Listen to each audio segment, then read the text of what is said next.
Shalom. First off, I'm going to give all praises, honor, and glory to Yahweh, by Hashem Yahushai, by Hashem Makakadash. Yahweh being the true name for Heavenly Father, Yahushai being named for His only begotten Son, who what Igly calls God, and Jesus Christ. I want to give double honors to our apostles and elders, great millstone, and taught us truth and will, and salutations to you, hopefully I pushing truth and honesty, sincerity.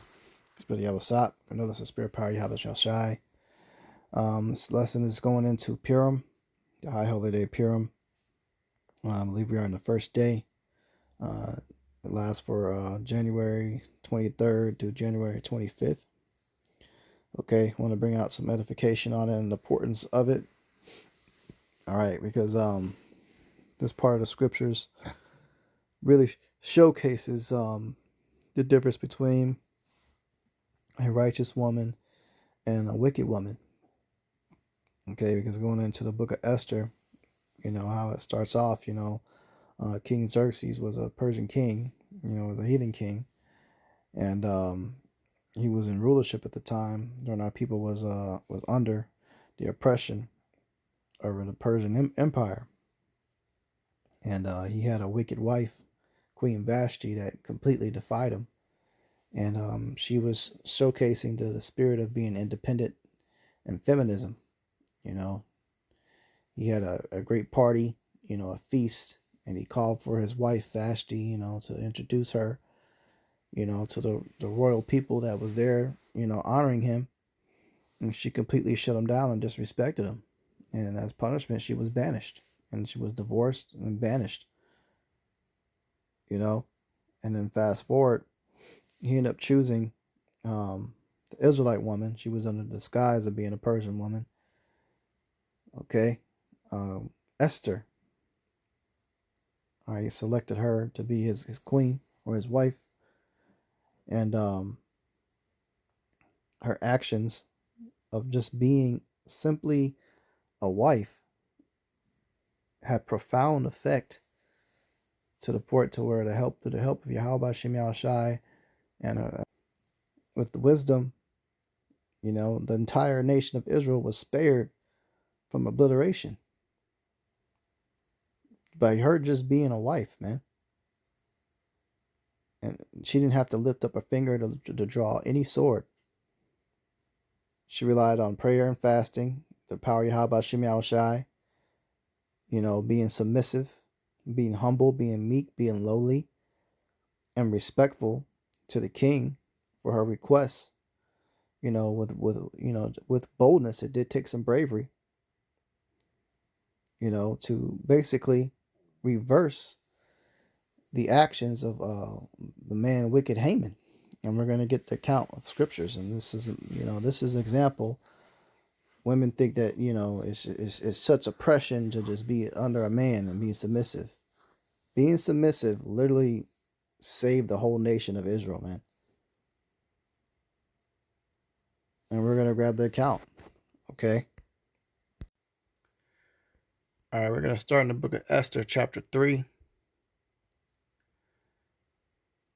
All right, we're going to go down to verse 7. It says, in the first month, that is the month of Nisan, in the 12th year of King Ahasuerus, or we say Xerxes is another way to call him. It says they cast Pur, that is the lot, before Haman from day to day and from month to month to the 12th month, that is month Adar. And Haman said to the king Xerxes, there is a certain people scattered abroad and dispersed among the people and all the provinces of thy kingdom, and their laws are diverse from all people, neither keep they the king's laws, therefore it is not for the king's profit to suffer them. Now Haman was speaking subtly about the children of Israel, because the children of Israel worshiped their higher power, Yahweh, at that time. They didn't believe in worshiping the gods of the Persians. Okay. Verse 9, it says, if it please the king, let it be written that they may be destroyed. Now, he didn't specify which people it was. He just said it was a people. But Haman had conspired to destroy the Israelites. Okay. It says, and I will pay 10,000 talents of silver to the hands of those that have the charge of the business to bring it to the king's treasuries. And the king took his ring from his hand and gave it to Haman, the son of Hammedatha, the Agagite, the Jews' enemy. And the king said unto Haman, the silver is given to thee, the people also to do with them as it seemed good to thee. So he got permission. Okay. It says, then were the king's scribes called on the 13th day of the month, and there was written according to all that Haman had commanded to the king's lieutenants and to the governors that were over every province, and to the rulers of every people of every province according to the writing thereof, and to every people after their language. In the name of King Xerxes it was written, they sealed the king's ring. All the letters were sent by posts into all the king's provinces to destroy, to kill, and to perish all Jews, both young and old, little children and women, in one day, even upon the 13th day of the 12th month, which is the month Adar, to take spoil of them for a prey. Okay, so he set them up. Now, the king was already married to Esther, who was an Israelite. So her and Mordecai, of course, weren't going to stand for this. And this was wicked that Haman did. So we're going to watch what happens to combat this. All right, so it's Esther chapter 4, verse 7. It says, and Mordecai told him of all that had happened unto him, and all the sum of the money that Haman had promised to pay the king's treasuries, for the Jews to destroy them. Also he gave them a copy of the writing of decree that was given at Shushan to destroy them, and show it unto Esther, and declare it unto her, and to charge her that she should go into the king to make supplication unto him, and make requests before him for her people. All right, so Mordecai spoke to the messenger, Hattach, and Hattach had to give the the news unto Esther what had happened. Verse 9, and Hattach came and told Esther the words of Mordecai. Again Esther spake unto Hattach, and gave him commandment unto Mordecai. All the king's servants and all the people king's provinces do know that whosoever, whether man or woman, shall come into the king into the inner court, who is not called, there is one law of his to put him to death, except such of whom the king shall hold out the golden scepter, that he may live. But I have not been called to come unto the king these 30 days. So you couldn't just bust up in, the king's court. You had to be called. It was a law set up, because people had complaints all the damn time coming to the king for all types of bullcrap. So they set that law up. So she was facing death to just go in there, and try to acquire the king. Okay. Verse 12, and they told Mordecai Esther's words. Then Mordecai commanded to Esther, think not of thyself that thou shalt escape in the king's house more than all the Jews. Right, she said, look, you're an Israelite too. Don't think you're going to escape. Haman's going to rat you out. That you're not one of the Persians. You're going to die too anyway. Right? Verse 14 says, for if thou altogether holdest thy peace at this time, then shall their enlargement and deliverance arise to the Jews from another place. But thou and thy father's house shall be destroyed, and knoweth whether thou art come into the kingdom for such a time as this. Right? He's like, look, there's a reason you came into the kingdom. There's a reason why you got in this palace. You got to serve your purpose.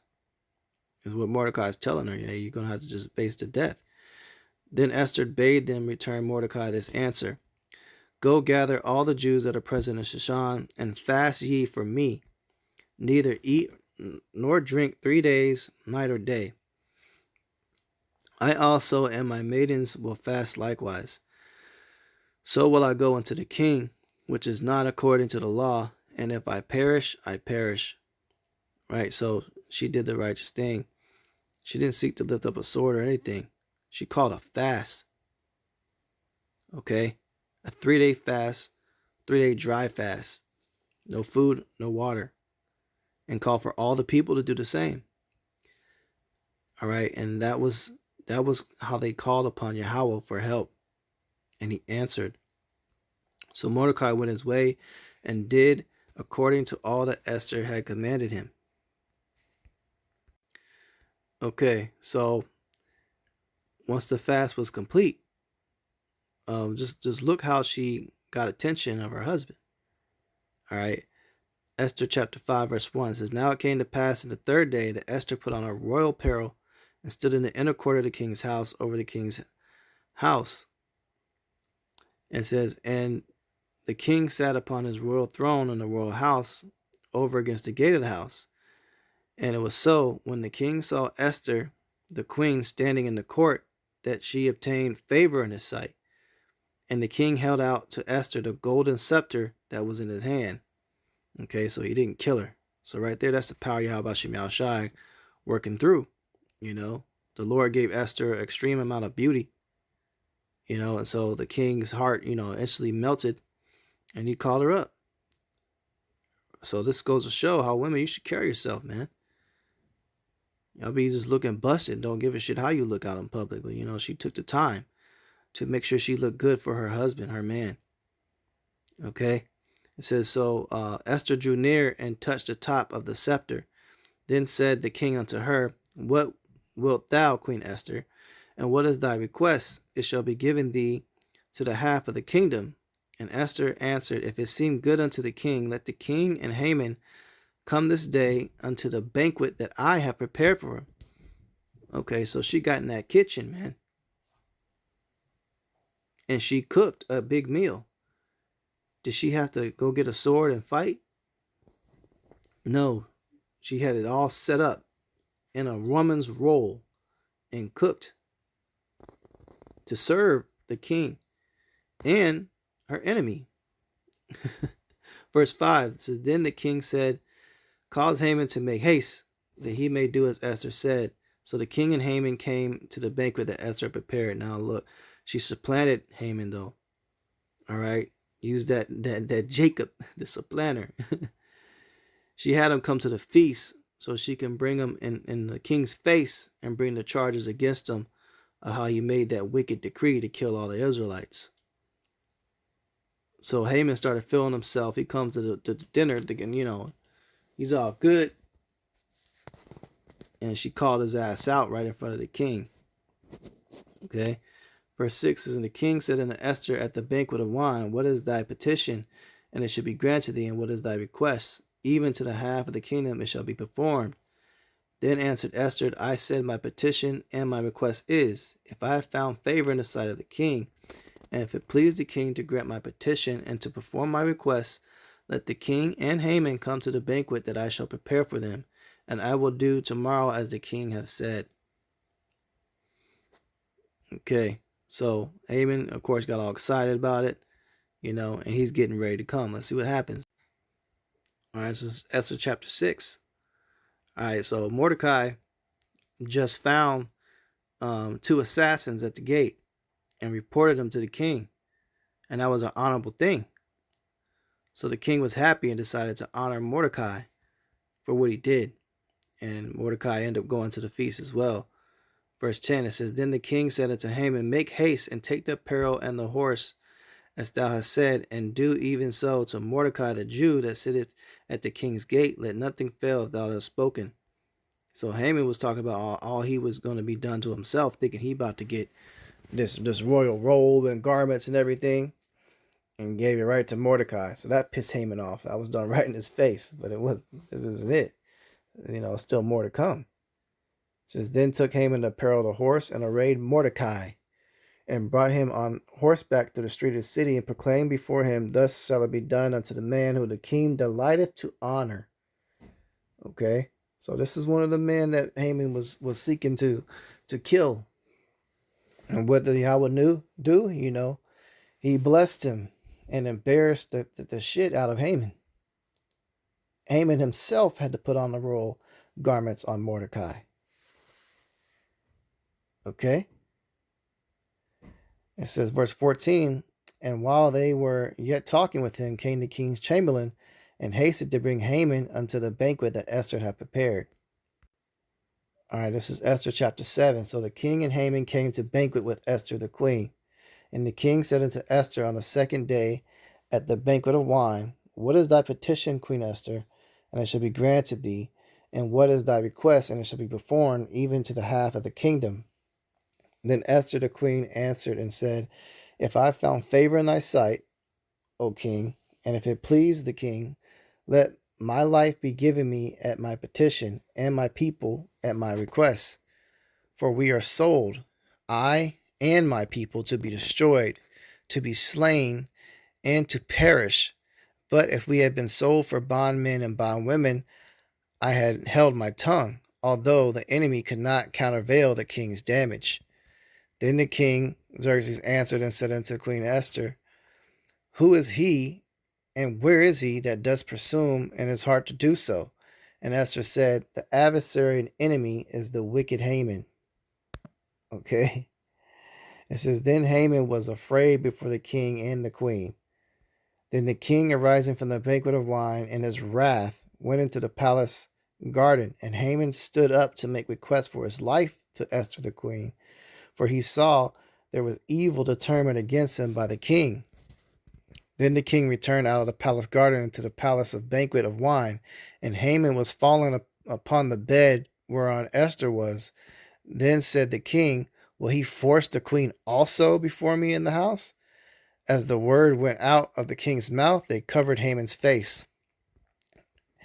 And Habanar, one of the chamberlains, said before the king, Behold, also the gallows 50 cubits high, which Haman had made for Mordecai, who had spoken good for the king, standeth in the house of Haman. Then the king said, Hang him thereon.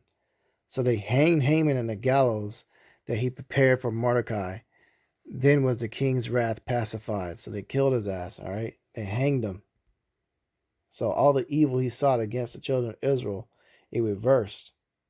You know, all she had to do was just cook a meal and tell him what happened, man. But she had to go boldly before the king and risk her life coming in there. You know, but notice how the submissiveness, you know, ask permission to speak to him. You know, this is how, you know, having a soft spoken tongue, smooth words, and just servitude can go a long way for you women. A long way. Okay? All right, going on forward to the next chapter, chapter 8, verse 11, wherein the king granted the Israelites which were in every city to gather themselves together and to stand for their life, to destroy, to slay, and cause to perish all the power of the people and province that would assault them, both little ones and women, to take spoil of them for a prey. Upon one day in all the provinces the king Xerxes, namely upon the 13th day of the 12th month, which is the month of Adar, the copy of the writing for commandment to be given every province was published unto all people, that the Israelites should be ready against that day to avenge themselves on their enemies. So the post rode upon mules and camels went out, and being hastened and pressed by the king's commandment and decree was given at Shushan the palace. And Mordecai went out from the presence of the king in royal apparel, in blue and white, and with a great crown of gold, and with a garment of fine linen and purple. And the city of Shushan rejoiced and was glad. And he had the ring. The king gave him his ring, put on his finger. Okay? So the Israelites had light and gladness and joy and honor. And in every province, in every city, whithersoever the king's commandment and decree came, the Israelites had joy and gladness, a feast and a good day. And many of the people of the land became Jews, for the fear of the Jews fell upon them. All right, so you got a lot of people that started believing in Yahweh, you know, calling upon a name. Even heathens tried to. You know, this is where you had a lot of converts. This is where you have like a comparison to this today is your modern day JEW-ish people, you know, people try to convert. And then you had actual Israelites repenting, coming back to the Lord. Okay. And this is Esther chapter 9, verse 1. It says, Now in the 12th month, that is the month Adar, and the 13th day of the same, when the king's commandment and decree drew near to be put in execution, in the day that the enemies of the Jews hoped to have power over them, though it was turned to the contrary, and the Jews had rule over them that hated them. And the Jews gathered themselves together in the cities throughout all the province of King Xerxes to lay hand on such as sought their hurt, and no man could withstand them, for the fear of them fell upon all people. And all the rulers and provinces, the lieutenants and the deputies and officers of the king helped the Israelites because of the fear of Mordecai fell upon them. Right. You know, Esther's uncle Mordecai, you know, he was a great man. You know, it was through his wisdom and his guidance, that helped Esther do what she needed to do. He raised her to be the woman that she was. For Mordecai was the great in the king's house. He was also his first advisor. His number one advisor, and his fame went out throughout all the provinces. For this man Mordecai worked greater and greater. Thus the Israelites smote all their enemies with the stroke of the sword, and slaughter and destruction, and did what they would unto those that hated them.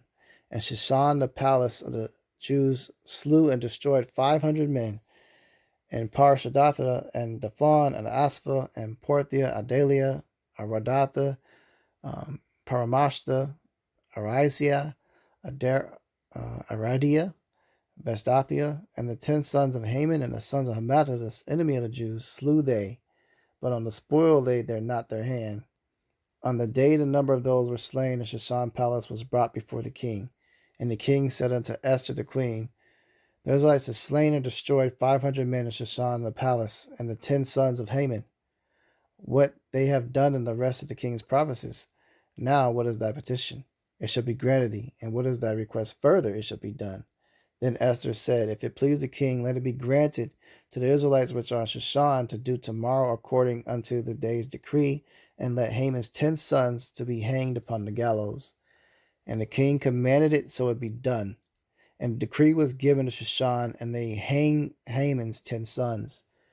For the Israelites were in Shushan, gathered themselves together on the 14th day of the month of Adar, and slew 300 men at Shushan. But on the prey they laid not their hand. But other Israelites were in the king's provinces gathered together, stood there for their lives, had rest from their enemies, and slew of their foes 75,000. And they laid not their hands on the prey. On the 13th day of the month Adar, the 14th day of the same, rested they, and made a day of feasting and gladness. But the Israelites that were Shushan assembled themselves together in the 13th day thereof, and the 14th thereof, and the 15th day of the same day, they rested and made it a day of feasting and gladness. Therefore the Jews of the villages that dwelt in the unwalled towns made the 14th day of the month Adar a day of gladness and feasting and good day, sending portions one to another. And Mordecai wrote these things letters unto all the Jews that were in the provinces of King Xerxes, both nigh and far, to establish this among them, that they should keep the 14th day of the month Adar, the 15th day of the same yearly, as the days of Jews rested from their enemies, and the month which was turned from sorrow to joy, and from mourning into a good day. They should make them days of feasting and joy, and sending portions one to another, and gifts to the poor. And the Jews undertook to do so as they had begun, and Mordecai had written unto them. Because Haman the son of Hammedatha, the Agagite, and the enemy of all the Jews that devised against the Jews to destroy them, and had cast pur, that is, the lot, to consume them and to destroy them. But when Esther came before the king, commanded by letters that his wicked device, which he devised against the Jews, should return upon his own head, that he and his sons should be hanged in the gallows. Wherefore they called these days PURIM, after the name of Pur. Okay, which PURIM goes into break. All right, so they break the lot. They broke the lot that Haman cast. So therefore, all the words of this letter and of that which they had seen concerning this matter, and which had come unto them. All right, so this is where you get the high holy day, Purim, and we have a feast. Okay, we have a feast yearly for this. Basically like 2-day feast. 2 days we have a feast.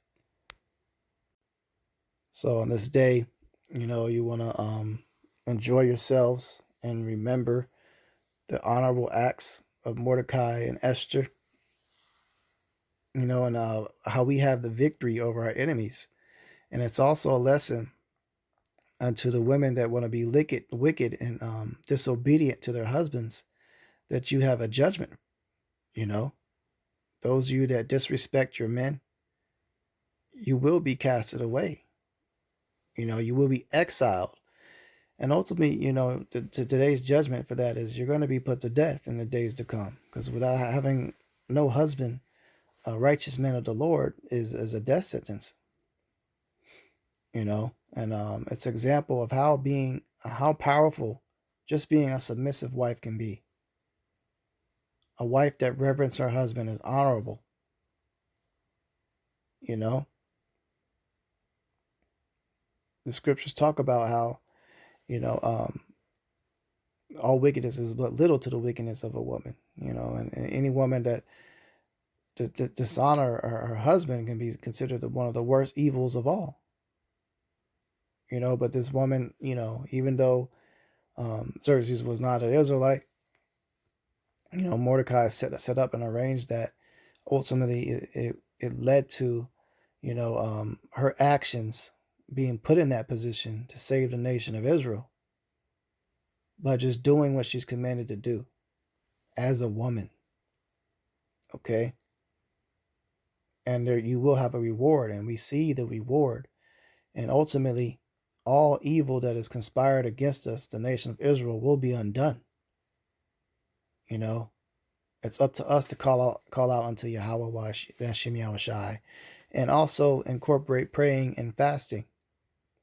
You know, she called a prayer and a fast for 3 days, a dry fast.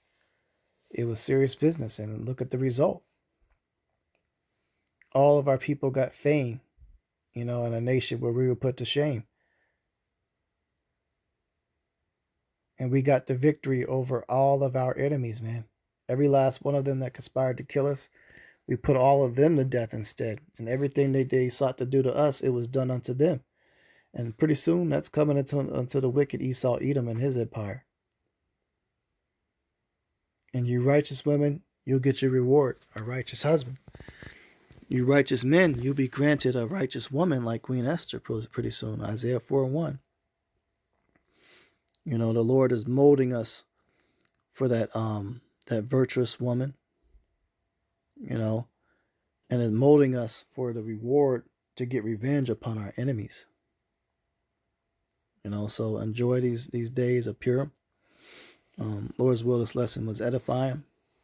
I'm going to close out, give all praises, honor, and glory to Yahweh, Ba'ashem Yahushai, Ba'ashem Kakadash. Double honors to our apostles and elders, a great millstone, Natasha's truth and will well, and Saites Jehovah light pushing his truth and all sincerity. Shalom.